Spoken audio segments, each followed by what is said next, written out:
আজকে একাদশী আছে, একাদশীর খাবারই বানাচ্ছি।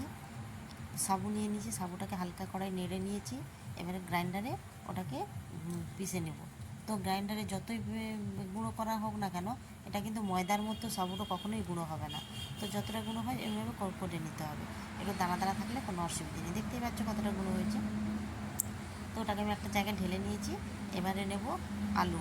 আলু ছোটো ছোটো করে কেটে নিয়েছি, ধুয়ে পরিষ্কার করে ধুয়ে নিয়েছি। আলু নেব, তার সঙ্গে এক টুকরো আদা, কয়েকটা কাঁচা লঙ্কা আর একটু গোটা জিরে।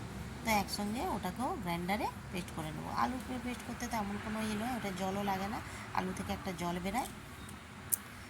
তো জিরেও নিয়ে নিয়েছি, এবারে ওটাকে পেস্ট করে নেবো।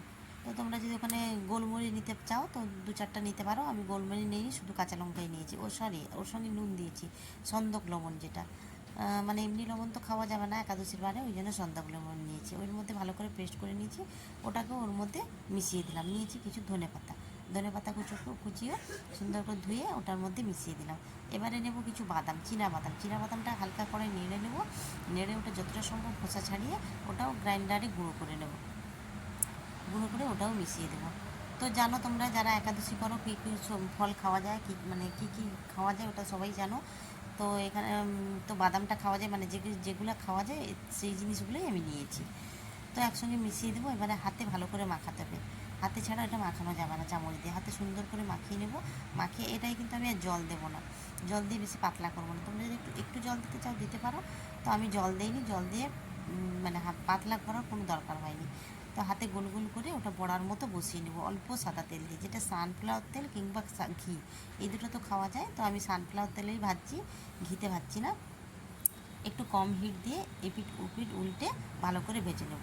ভেজে যদি এমনি খেতে পারো খাও, বা একটু না হলে টমেটো কেচাপ দিয়েও খাওয়া যেতে পারে। তো এটার সঙ্গে টমেটো গাজর মেশানো যেতে পারে, আমি কিন্তু কিছুই মেশাইনি, আমি এমনিই বানাচ্ছি। তো তোমরা যদি টমেটো কুচি গাজর কুচি মেশাতে চাও মেশাতে পারো। তো বন্ধুরা, এইভাবে নতুন নতুন ভিডিও পেতে সঙ্গে থাকতে হবে। আর যদি ফেসবুক থেকে দেখছো তো পেজটাকে ফলো করে নিও। আর যদি ইউটিউব থেকে দেখছো প্লিজ প্লিজ প্লিজ চ্যানেলটাকে সাবস্ক্রাইব করে নিও। আর সঙ্গে থাকো এইভাবে নতুন নতুন ভিডিও পেতে। তো এইভাবে একবার যারা একাদশী করো বড়া বানিয়ে খাও, নর্মাল সাবুর থেকে এটাও ভালো লাগবে। মানে গরম গরম খেতে, ঠান্ডা হয়ে গেলে এতটা ভালো লাগবে না, কিন্তু গরম গরম খেতে ভালোই লাগবে। যদি টমেটো সস দিয়ে খাওয়া যায় তো আরও ভালো লাগবে খেতে। তো এইভাবে বানিয়ে নিয়েছি, অনেকগুলোই বানিয়েছি, দেখতে পেয়েছো। খুব ছাঁকা তেলে ভাজিনি, আমি ডুবো তেলে ভাজিনি, অল্প তেল দিয়ে ভেজেছি।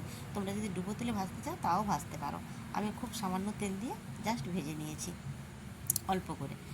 তোমরা ডুবো তেলেও ভাজতে পারো, ওইটা কিন্তু ভেঙে যাবে না। আর সেদ্ধ আলুর তো বড়া খেয়েছো, এইভাবে কাঁচা আলুর বড়া একবার বানিয়ে দেখো। আমিও বানিয়েছি, সেদ্ধ আলুকে সাবুর সঙ্গে মিশিয়ে আমিও বানিয়েছি, ওটার টেস্ট আলাদা হয়। কাঁচা আলুর বড়া বানানোর টেস্ট একটা আলাদা হয়। তো বন্ধুরা, সঙ্গে থাকো এইভাবে নতুন নতুন ভিডিও পেতে। আর আজকে তো একাদশী, যারা যারা একাদশী করেছো এইভাবে বড়া বানিয়ে খাও। আর আমাকে জানিও তোমরা কি কি খাও। তো সঙ্গে থাকো, আজকের জন্য বাই, নেক্সট ভিডিও আবার দেখা হচ্ছে।